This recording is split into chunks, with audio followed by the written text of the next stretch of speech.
And welcome to the SpartanMag.com VCast. Jim Comparoni, Paul Konyndyk, Andel Arena, Grand Rapids, Michigan. We okay with the light? Yeah. And Michigan State, we're going to talk about a couple things today. Basketball beating Western Michigan back at Breslin Center earlier today. Michigan State beating Western Michigan tonight for the Great Lakes Invitational Championship. Basketball first. Michigan State wins by about 18 or so. They led by about 12 at halftime. Western comes out, hits three-pointers early in the second half, cuts it down to three-point deficit, and remained like a single-digit game for most of the second half after Michigan State looked like they were heading toward a blowout with a 12 or 13-point lead at halftime. Izzo not happy with the way Michigan State responded to that lead. Izzo said he felt like the team played like they were going to win. Another way to say that is they kind of played the score even when it became single digits. Western Michigan had a rebounding edge most of the game, and Michigan State ends up out-rebounding them by 7. You know, Michigan State was coming off games in which they out-rebounded 4 straight teams by like an average of 15 to 18 rebounds. This one, Western Michigan had a rebounding edge most of the night. Not Michigan State style of basketball today for most of it. End up with a comfortable margin of victory, but Izzo not happy. And he says he's going to be kicking some tail here in practices coming up, something that they need. Izzo's been happy with practices all during Christmas. He challenged them to make that carry over to the game. Did not happen. Izzo's not happy about it, Paul. Yeah, and he shouldn't be, but he shouldn't be happy with himself either, because part of this is a scheduling deal. I mean, 3 games in how many days? 30 days? And Michigan State, I mean, they played like they haven't played in a while. And, the first exhibition game of the year that Michigan State played, won by 17 points. The one I just watched a little bit of that Northern Michigan game or whatever earlier today, and they didn't look good, and they kind of remind me of that mode. And so when you play against yourself all the time and you haven't played games, you're going to look like that. You know, Michigan State hockey last night kind of sleptwalked through a game against Northern Michigan, a team that was like 1-16.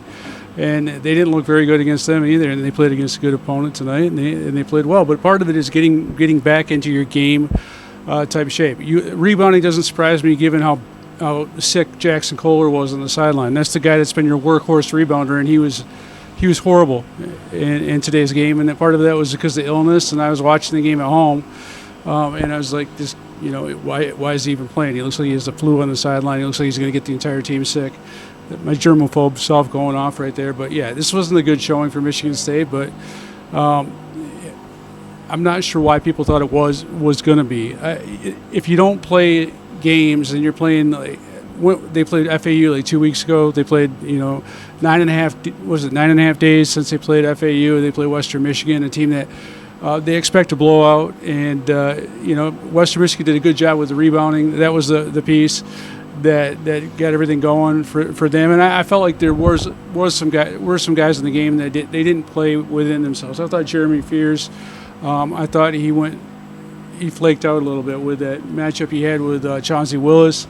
You got the double technical on that, and he deserved it. And I told you on the elevator up here, I've seen some AAU games where Jeremy Fears gets into it where he's talking so much trash during AAU, where he's at the free throw line talking trash, and that was a distraction in my mind that Michigan State didn't need. And but the big thing with the rebounding prevented Michigan State from rebounding and turnovers. Those are the 2 big things. The turnovers limited maybe some of the possessions. Michigan State's not getting to the free throw line like they usually do, so their score is going to be down. Turnovers, inexcusable. A lot of them were really bizarre kind of turnovers. And casual, just kind of like on a platter. Yeah, like you didn't play, like you haven't played, like you're not used to playing like games. So I'm not going to say that these guys haven't practiced well, because I think they have. I don't think Tom Izzo's going to blow smoke about that. If he doesn't like practice, he's going to tell us that. It's always been the way, but these guys need to play more games, and now you're playing against the Ohio State team that actually looks good again. And if you're Michigan State, you're like, can we turn it up? Can we get back to what we were? So from the aspect of that, I think it's probably a good thing that Michigan State subbed so today, because they don't need to be feeling good about themselves. They need to be getting back to work and doing the right thing and not being distracted. Everyone needs to be moving in the same direction, and I think that's what has to happen. But part of this is a scheduling thing, in my opinion.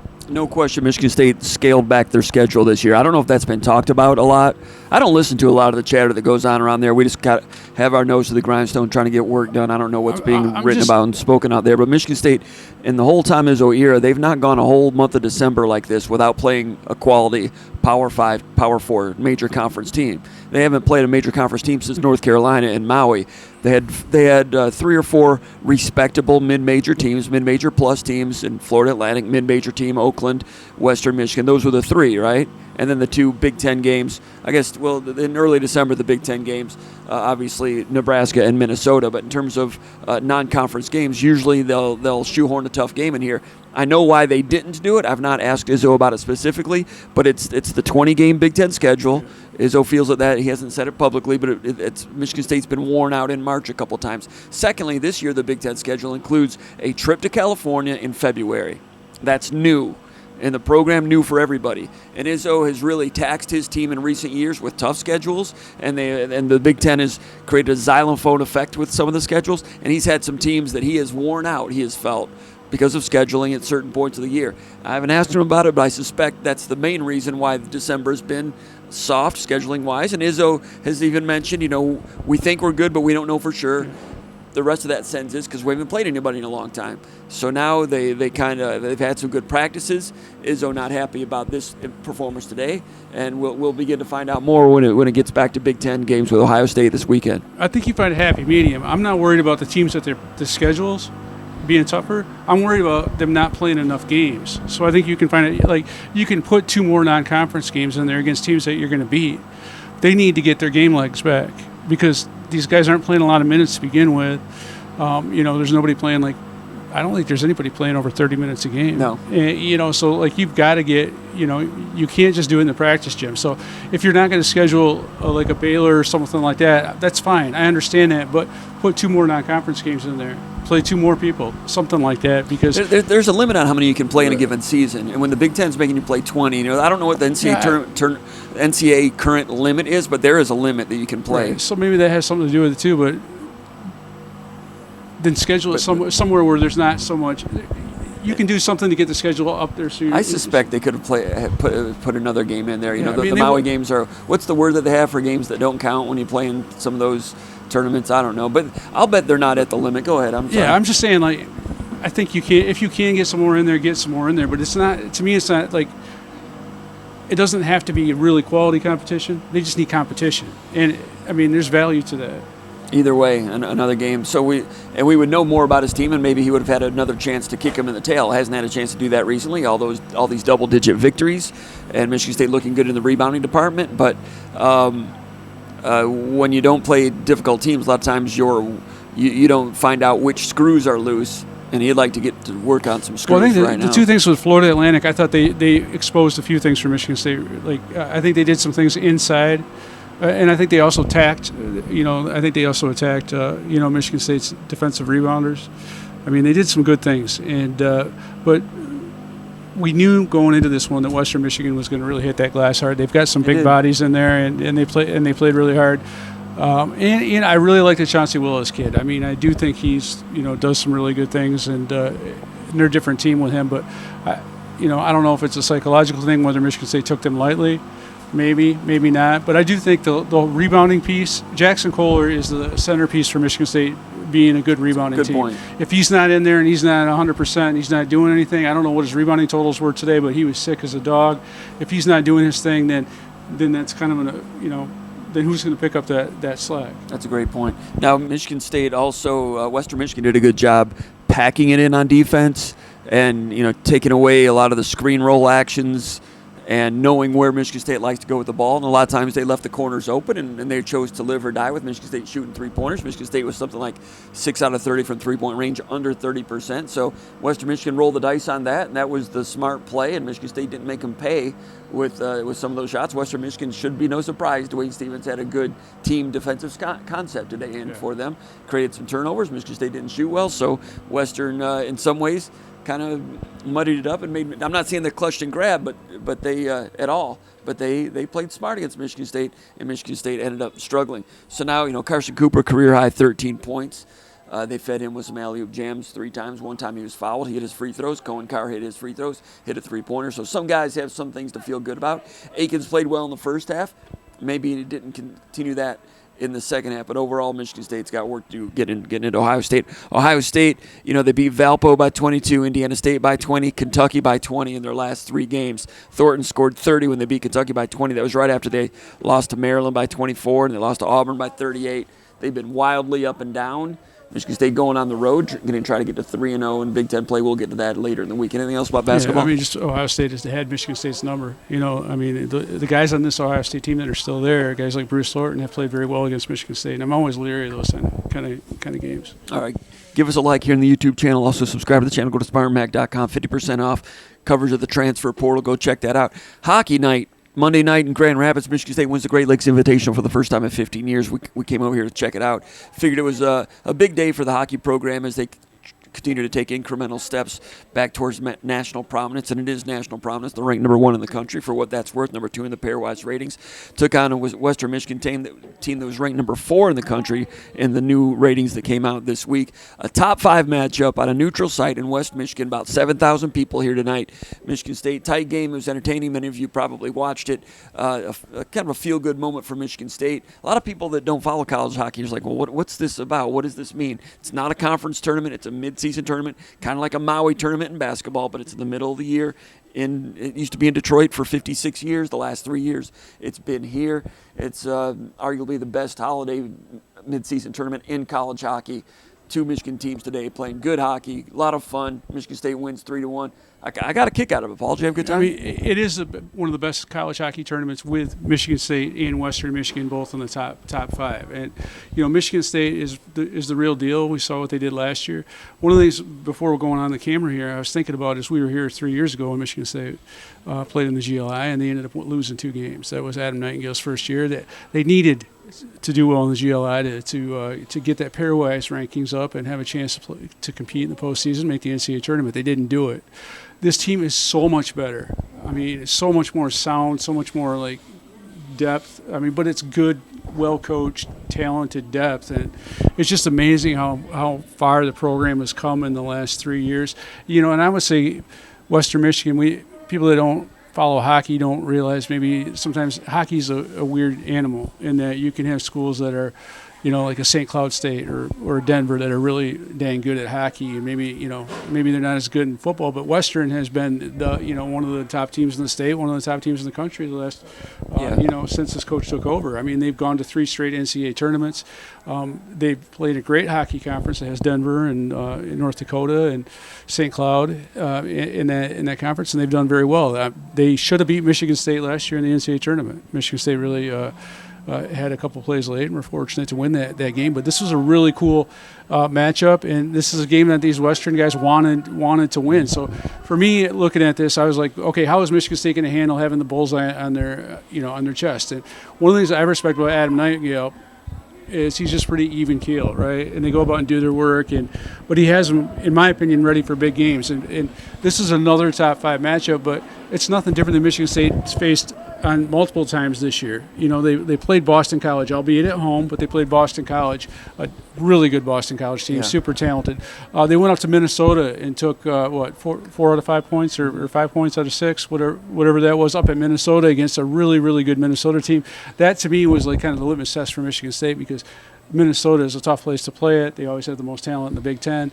And so Michigan State did that. When they faced Ohio State was ranked in the top 10, and Michigan State handled that very, very well. And you keep on going on, but this is different because you're stepping out of conference. It's midseason. Michigan State's got that number 1 on them, and we've seen in college hockey that it's hard to keep that number 1. There's been a lot of teams that have had it, but Michigan State handled it really well, and I was really impressed because they're playing with a backup goalie, so was Western. But Western came out and got that power play goal in the first period. After about 8 minutes, I thought Michigan State had kind of settled it into a rhythm there. They committed some penalties, but then right after that power play goal, Michigan State storms back within 30 seconds and scores the equalizer. Then it kind of gets sleepy in the second, where both teams are kind of like, they're equaling each other out. It was tight. I mean, it's competitive, physical, and then in the third period. For people that like hockey, you saw what Michigan State did, and Western's coach mentioned it. They got around the goal, and they were more physical. They had more willpower. They had more horsepower, but they got in those dirty areas, as Adam Nightingale, Michigan State's head coach, spoke about, and that speaks well to your team. And they found a way to get the puck in the net against a really good Western Michigan team that's gonna compete for their championship in a very good hockey conference. Yeah, Michigan State, they emphasize getting in there to the hard-to-reach places, the hard areas that Nightingale talks about. Michigan State's got some high-end talent. They got some first-round draft picks. but they can't play finesse hockey against Boston College and Minnesota. They've seen that. Those teams are top to bottom, have a little bit more of that high-end talent. Michigan State has a good amount of high-end talent, a very good goalie that'll be coming back to this team. But the way the team is shaped, it's about doing the dirty, gritty stuff. If you can have high-end talent plus grit, that's what can be. That's what they're trying to put together to win a national championship this year. And they may not have the most talent top to bottom. They've got a goalie that's going to be very good. But tonight, the grit for Michigan State really came through. Now, Michigan State, sometimes in some cases, might lack a little bit of scoring touch. They might not have like high volumes of that. Interestingly, Michigan State and Western Michigan play similar styles, like Ferschweiler said, the coach for Western Michigan. They're both from the Jeff Blashill coaching tree. They were both assistant coaches, video guys for the Red Wings. And, Nightingale made the point a couple days ago that he and Ferschweiler spent a lot of time together on flights, just talking about hockey and philosophical things. Now they're both head coaches here at major college level, and two really good teams in the top five. They played similar styles tonight. Michigan State just had a little more grit. So you got high-end talent plus that grit. Nice winning combination for Michigan State, who's 15-2-1. Now getting ready to go to play Wisconsin at Munn Ice Arena on Thursday night at home, and then to Wrigley Field. I think that's on Saturday, January 4th, for an outdoor game as part of the Blackhawks playing the Winter Classic. There's 3 Big Ten men's games there this weekend. And Michigan State goals from Joey Larson. That's a Michigander from Brighton. And Tiernan Shouty, a Michigander from Marysville, Michigan, and also Isaac Howard, a kid from Hudson, Wisconsin, which is right across the river from Minneapolis. Those are the 3 goal scorers for Michigan State. And the first 7-8 minutes of the third period, Michigan State was beating them to a lot of pucks. And the things we always hear about with Michigan State, having an edge in conditioning, playing 2 games in 24 hours, which is the case in college hockey across the country. Michigan State was a step quicker, opening that third period, getting that lead, and then protecting it down the stretch. As far as the backup goalie for Western Michigan, they've split starts this year. Coming into this weekend, they each had 7 starts. Cameron Rowe started for Western Michigan tonight. He was the starter for Western Michigan each of the last 2 years. The freshman that came in, he's with the World Juniors right now. So Cameron Rowe, whom we saw tonight, maybe not necessarily a full-fledged second stringer like DePasquo is for Michigan State. They're co-number ones. Either way, both goalies were pretty good tonight. Yeah, the one thing I will say about Michigan State hockey is, you talk about them they don't have as much talent as like a Boston University, a Boston College, or maybe even a Minnesota, but they've got a bunch of guys that play their roles, and they do it well. Yeah. And I've watched, watching some of the guys from Team USA, some of the big name talent out there, they haven't done as well as they wanted to in Ottawa, and some of it's because it's selfish play. Or, like I see guys taking shots that Michigan State players wouldn't, and you see a lot of guys passing them shots that you see a lot of people take, but they're trying to get their teammates better shots. And I think from a team standpoint, Michigan State, they've got enough talent, in my opinion, because last year they didn't at times. You could see them against Minnesota, and at times they beat Minnesota at times last year, but they didn't have that talent level. I think now they have the talent level to be more competitive against some of those teams that have top-end talent, but they play a brand of team hockey that a lot of other teams, a lot of talented teams don't. And I think that stood out to me today, because you don't know coming off the holiday break whether the conditioning advantage is going to be there. Mm-hmm. And we've seen Michigan State, they've lost to Michigan Tech the last 2 years. Mm-hmm. So the conditioning advantage doesn't always show up in a situation like this. It does show up, I believe, like in the Big Ten season, like when you get through that grind and then you start, which team is going to, the depth really shows up against teams like an Ohio State or Notre Dame that don't use their depth, and then I think they fade. But in this venue, against Western Michigan, you saw a really good brand of team hockey, and everybody did their job. And I think it's been poignant to, it's just the last 3 years, you see more and more of it. You see more of a, first year, obviously a rebuilding process. Last year, I think they made some huge steps. Obviously won the Big Ten, did really well in the NCAA tournament, won the Big Ten tournament. But more team hockey this year for Michigan State. Yeah. And I think that the culture, or whatever, Adam Nightingale, the system, it's cemented in there. And when you see Michigan State kind of pick up where they did last year, and you see some of these other teams like a Wisconsin who's playing well right now, but a lot of people thought that they were going to be the big name and they were going to stay, have that staying power. Michigan State is the team that has done that, and I think the brand of Michigan State's really strong. that together with a Western Michigan brand that's been strong for a lot of years, and they've got a good coach right now that really made this GLI actually special. It's great. It's too bad that Western Michigan's not going to be in it this year, or next year. I know you wrote about that this weekend. Good crowd tonight, very good crowd on Sunday night. Total tickets sold on Sunday night were up around 10,000. This place seats about 10,000. Today is around 7,000.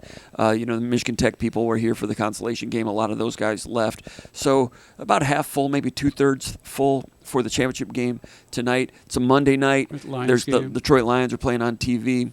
Michigan State had 15,000 packed at Breslin Center today. So Michigan State hockey was competing with some other things today, but still had a good showing, and it was a lot of fun. In my opinion, I had a good time with this thing, and the GLI in Grand Rapids is getting some roots. Next year it's Ferris State and Miami, two teams that won't bring a lot of fans. Ferris State has had some good moments as a hockey program over the years, but not quite like Western Michigan. So next year I don't know what what the calendar will go up against, but the people here locally, the GLI people, the Michigan Tech people that host the tournament, they're happy with it. They think they're gaining some traction here in Grand Rapids, and I think it's pretty good. They should. The thing that I would really like to see is I would really like it to see them be able to go back to like the Fox Sports Detroit days back in the 90s and the early 2000s when this was on a regional TV carrier. Now I know this was on TV in Lansing, right, with the Gray Media Group that owns a bunch of stations, and it was on other places, but it wasn't on like in Grand Rapids.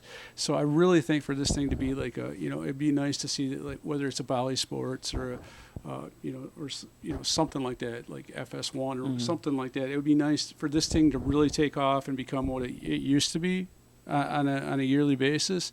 I think it would be nice to have some sort of like TV thing, and then some. Obviously, you need. They've got to get a better sponsorship packages. Yeah, I don't know why Bally's or FanDuel, whatever it's called now. Those stations have their own challenges that they're going through, and I'm sure they looked at it and just didn't think it was going to be profitable. But I agree with you. That would. But there's nothing in. We've talked about this like 3 years ago. But there's nothing to indicate in my mind that anyone's fighting for try to get some sort of TV thing put together. I don't care. Maybe if it's streaming like on ESPN Plus, I don't like something where that has it's more. on Big Ten Plus. Something that has more accessibility. And the Michigan State games are, but Michigan Tech games aren't. You know what I'm saying? I'm like, okay, so that's Michigan State is on Big Ten Plus, which understandably it's a Big Ten team, but the Western Michigan games weren't on there. So it would be nice to have something where like you could sit down and like FS, like Fox Sports Detroit. That to me was when it was like really rolling. But then again, Michigan was in it as well, and this is different. I think there is a different flavor to it because you don't have the old CCHA. So it's not like a lot of CCHA teams like Michigan, Western, all those other teams, Miami, Ohio, or whomever. Who play against each other in conference games and also play against each other in GLI. I understand, that doesn't make sense, but I would like to see more, like if they could get some sort of TV package together where it was more, like more marketable. And still, I think there's an advertising thing that can be done, even though it was sold out. It was sold out because Western Michigan was in it. But for them to do that on a yearly basis, if someone else besides Western Michigan isn't in it, they need to be, there needs to be a little bit more outreach. Yeah, Michigan Tech's always going to bring their 2,000 or 3,000 fans, maybe more. Michigan State's going to bring their 3,000 or 4,000, maybe more. But the Western, when they bring in their 2,000 or 3,000, that's what puts it over the top and filled it up Sunday night. And then the other thing is ticket prices too. Yeah. Like this. People are spending a lot of money, and and I know anytime you have a Ticketmaster event, because I just bought concert tickets for my son for Christmas, and I got kicked in the butt by surcharges. But I mean, like you're talking about, like it's hard to justify when you've got a family of four, which both of us do, to spend $75 on a hockey ticket. Yeah. It's like or to do it like have a situation where you're buying a first game ticket and a second game ticket or whatever. But that you'd have better fans in the stands if you had better pricing. Yeah, and it's my understanding that this arena is a Ticketmaster arena, and because of that, those charges are lopped on top of that. You could get like a $50 ticket if you'd bought them in advance, and I think lower bowl was like $60 or something, but at the door day of the game, it was more than that. I know of someone who brought he brought 3 kids and his wife yesterday and a couple of their friends. So he's buying 7 tickets, and he had a little sticker shock at when it came time to. It's kind of like you buying Boy Scout popcorn. Yeah, it could be a problem real quick. So that's another thing. For instance, like the Breslin Center is not a Ticketmaster arena. So in a couple of weeks, they're going to have the first ever Michigan State women's gymnastics meet at Breslin against Michigan. And they're going to have 8, 9, 10, 11, 12, 13,000 people there for that thing. Last year in Chrysler Arena, they had about 10,000 for Michigan State. Jenison, they almost filled up. They're promoting it. But the beauty of having it on campus at Breslin, they can keep tickets $10, $12. And that's so important. But you'd also think that someone could work out something where, like a college sporting event, wouldn't necessarily have to be involved with Ticketmaster. That's the problem. Right. No chance on that. So that's why those tickets are so expensive. And even looking on the secondary market, they're not cheap there either. You can look secondary market. It doesn't make sense. Like if you look for Red Wings tickets or something, that's a Ticketmaster arena, I think. You can always find like those 10. Well, maybe Red Wings $30, maybe upper corner. On a midweek game, midday, on a weeknight game, something like that. But I didn't see any of those prices for this a couple of nights ago. So I understand it's tough for the ticket buying public. And the gentleman that I know that came yesterday and spent all that money, he's not going to come back today because you throw all that money around and then against the Lions. So a 2-night thing is a big ticket in a lot of ways, a big cost. So the fans that came out, there were some diehards, some guys with some deep wallets too. But the hockey was great, and there's a chance for this tournament to get even more traction going forward. With different types of opponents in the future. I like Western Michigan. They need to be part of this every single time. Anything else, Paul? Yeah, Ferris has been good, but right now they're in a down cycle, so I don't see them picking themselves out of that. And that's kind of a disappointing type of thing. Notre Dame was going to be here, but they bought themselves out of the tournament. Coaching change, and they don't want to do it anymore. Right. So, but like going back to what Adam Nightingale says, I guess we'll close on this. But the value of this is preparing for the postseason. I really think and you asked a question in the post-game press conference about winning a tournament. Tom Izzo's thing, going back to basketball. There's value in these type of things for learning how to win one and done type situations. Adam Nightingale mentioned, like he doesn't want to be like a paper tiger type team. He wants to know how good his team is and what they need to work on. So he's not interested in scheduling games that look good on paper, but he wants to play in tough type venues. This also benefits him, because it's a quick turnaround. I wasn't thinking about this much, but Northern Michigan was talking about this last night about they don't have a lot of depth on their team. So, they were playing in the late game against Michigan State, which has world-class athletes, and they've got to go turn around and play a Michigan Tech team that's better than they are, who had 3 hours more rest. So like how do you save your legs? How do you deal with the logistics of having locker rooms right next to each other, or having to have like walkthroughs or whatever at different times? And so all those type of things that you can kind of like we've been accustomed to covering basketball all these years. The same thing is true for NCAA hockey tournaments. And so there is a real benefit for Michigan State to play in a tournament like this beyond hoisting a trophy. Yeah, you're in a different city, different arena, neutral site, 4 different teams. It's like a mini regional. So there's some muscle memory that can be created here. Back in 2007, Michigan State won the Great Lakes Invitational in Detroit. They beat Harvard, then they beat Michigan. And that same year, they made a surprise run to win a national title. Yeah. Might not be any coincidence that they won the GLI that year. But if you go back to 86 when Michigan State won the national title, they lost in the GLI title game that year to Western Michigan. So it could have gone either way with the storyline this week. Pick either way you want for a trek to a national championship. That's what Michigan State's trying to do. I don't know if they'll be the favorite. They're number 1 in the country right now, number 2 in the pairwise.